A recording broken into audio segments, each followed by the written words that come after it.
कितनी जगह आपने सुना है हुजूर ने देखा नहीं उन्हें। ओ यारो, कोई ज़रूरी तो नहीं ना कि कोई ज़ाहिरी तौर पर मिले तो तब भी पता चलता है। महबूब को पता है कौन कहाँ कहाँ बैठ के रोता है। लब वहाँ हैं, आंखें बंद हैं, फैली हैं झोलियाँ, कितनी मज़े की भीख तेरे पाक दर की, कितनी मज़े की भीख। माहे मदीना अपनी तजल्ली अता करे। ये ढलती चांदनी तो पहर दो पहर की। ओ देखो ना, रोजे दे दुआले ने गुलामा दिया टोलियां, वो एक पे सुन दे करोड़ां दियां बोलियां। और बड़ी उम्मीद है,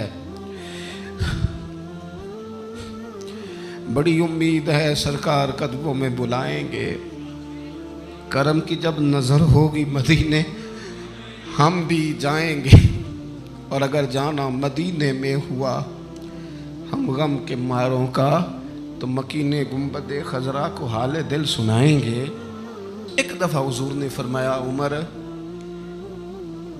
एक उवैस बिन आमिर नाम का शख्स है, कर्न का है, मुराद एक शाख है कबीले की, उससे ताल्लुक़ रखता है, माँ का बड़ा फरमा बरदार है।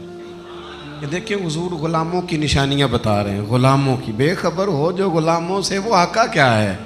और बंदा मिट जाए ना आका पे तो वो बंदा क्या है। फरमाया बरस के निशान है चेहरे पे, बरस हुआ था वो ठीक हो गया, दिरहम के मुताबिक निशान होगा, माँ का फरमा बरदार है। और हुजूर ने फरमाया, उमर, उस बंदे की शान इतनी है कि वो अगर अल्लाह को कोई कसम दे दे तो रब पूरी कर देता है। फरमाया अगर उमर तेरी मुलाकात हो गई ना तो उससे अपने लिए दुआ करा लेना। बस तय कर लिया हजरत उमर ने। जो बंदा भी यमन से आए, उमर पूछें उवैस को जानते हो, उवैस को जानते हो, जो भी मिले ना हजरत उमर पूछें अवैस को जानते हो। एक वक्त वो आ गया कि हजरत अवैस खुद ही आ गए, हजरत उमर की मुलाकात हो गई। आप ज़रा देखना, निशानियाँ बता रहे, कहने लगे आपका नाम उवैस बिन आमिर है, मुराद की शाख से हैं, ये चेहरे पर निशान है, माँ के फरमा बरदार हैं। कहाँ? कहने लगे उठाओ फिर हाथ, मेरे लिए दुआ करो। हजरत उवैस बिन आमिर, अवैस करनी रदी अल्लाह ताला अन्हु कहने लगे उमर मैं आपके लिए दुआ करूं? फरमाया करो ना, इसलिए कि मदीने वाले हबीब ने कहा था दुआ कराना। हुजूर ने करो ना दुआ, हमने तो तय कर लिया। एक नक्शा महबूब ने बताया था एक दफा कि वहां से आएगा, एक दफा वो नक्शा बताया था कि वो कर्न का, यमन का, एक दफा कहा था वो आएगा। बस फिर मेरी उम्र मदीने दे टिब्बियां दी तस्वीर बनाते ही गुजर गई। सारी जिंदगी पूछा अवैस तो नहीं नाम, फिर वो मिल गए तो कहा दुआ करो, दुआ कराई। फिर हजरत फारूक आजम रदी अल्लाह ताला अन्हु हजरत अवैस करनी से कहने लगे आप कहाँ जाने का इरादा रखते हैं? ये सारा कुछ सही हदीस में मौजूद है। तो हजरत अवैस करनी कहने लगे मैं कूफे जाने का इरादा रखता हूँ। कहा मैं कूफे के गवर्नर के नाम खत लिख दूँ कि अवैस आ रहा है?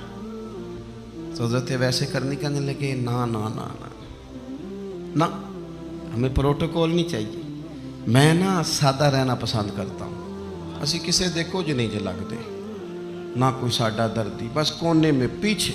हम कोई स्टेज के शौकीन लोग हैं, हम कोई नारों के शौकीन लोग हैं, हम कोई तस्वीरों के शौकीन, तो पीछे बैठना बस, किसी को नजर आए ना आए। उमर ने तो खुद बता दिया ना कि मदीने वाले की नजर में हैं आप नजर में हैं। मुख्तसर सी मेरी कहानी है, ये जो भी है उनकी मेहरबानी है। जब उनकी नज़र में है तो फिर कैमरे की नज़र में आए चाहे।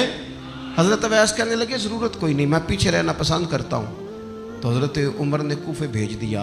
एक बड़ा रईस आया हज़रत उमर से मिलने कूफे का। तो जनाब उमर फरमाने लगे अवैस करनी को जानते हो? का हुजूर जानता तो हूँ, उवैस बिन आमिर को जानता तो हूँ, हज़रत उवैस बिन आमिर को, लेकिन वो तो पीछे पीछे रहते हैं, घर भी उनका सादा, हालात भी ज़्यादा वुसअत वाले नहीं। हज़रत उमर कहने लगे तुम्हें बंदे की शान का नहीं पता। वो बंदा हज करने आया हुआ था मक्के, हज़रत उमर से मिले, कूफे के रईस थे। तो हज़रत उमर कहने लगे वापस जाना तो उससे दुआ कराना। ये रईस वापस गए, हज़रत अवैस से मुलाकात हुई रदी अल्लाह ताला। तो कहने लगे मेरे लिए दुआ करें। वो कहने लगे आप हज करके आए हैं, आप दुआ करें। कहा नहीं आप करें। कहने लगे आप हज करके आए आप करें। कहने लगे नहीं आप करें। तो हज़रत अवैस समझ गए, कहने लगे उमर से मिल के आए।